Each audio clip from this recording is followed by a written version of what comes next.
আসসালামু আলাইকুম। আজকে রান্না করব ট্যাংরা মাছ দিয়ে। ট্যাংরা মাছ আমি ভেজে নিয়েছি, ডাঁটা আলু। চুলায় আমি কড়াই বসে দিয়েছি। এখন আমি পেঁয়াজ রসুন জিরা বাটা একসাথে দিয়ে দিচ্ছি।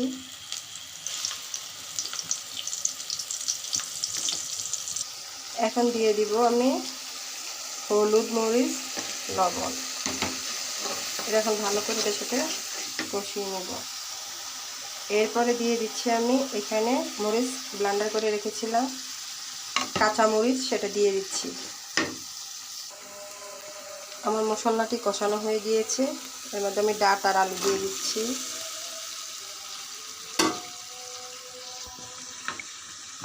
এগুলো এখন আমি এটার সাথে ভালো করে কষিয়ে নেব। আমার ডাঁটা কষানো হয়ে গিয়েছে। এখন আমি মাছগুলো দিয়ে দিচ্ছি, ট্যাংরা মাছ এগুলি।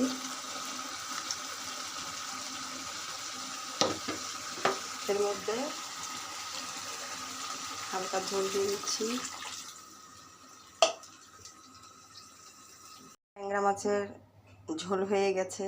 ডাঁটা আলু দিয়ে ট্যাংরা মাছের ঝোল করেছি। তা আমার রান্নাটি যদি আপনাদের ভালো লেগে থাকে, ভালোবাসা দিবেন, সঙ্গে থাকবেন, একে অপরকে সাপোর্ট করব, একে অপরের পাশে থাকবো। আল্লাহ হাফেজ।